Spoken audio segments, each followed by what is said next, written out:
શું કરવાના છો વેકેશનમાં? કામ કરવાના કરે છે. કેવું ગયું પેપર? બહુ સારું, બહુ સારું.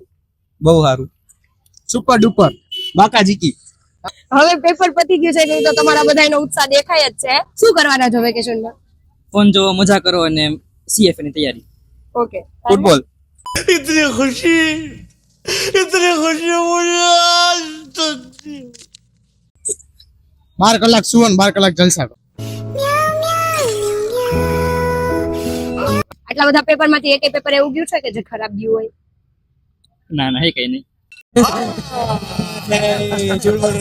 ઇકોનું, ઇંગ્લિશ નું ઇંગ્લિશ અને બાકીના બધા સારા ગયા. બાકીના બધા એટલે અત્યારે સારા ગયા અને રિઝલ્ટ માં કઈ અલગ એ તો નહીં. જોયું જાય તો તો પછી देखा आपने लापरवाही का नतीजा है કરેલ ઠીક. હા બરોબર. અત્યારે જે તમે બધા હવે મોજ કરવાના છો, પેપર પત્યું એટલે અડધા ક્રિકેટ રમશે, ફૂટબોલ રમશે, બધા. તો શું પ્લાન છે? કઈ કાંઈ નહીં, જ્યારે મજા આવે મન થાય કરવાનું. હવે પછી ઘરે ઈ કામ કરાવવું પડશે. સ્નૂકર રમવાનું ને જલસા કરવાનું. જિંદગી પ્લાનિંગ થી નો હાલે, કાલ ઉઠીને જોયું જાય.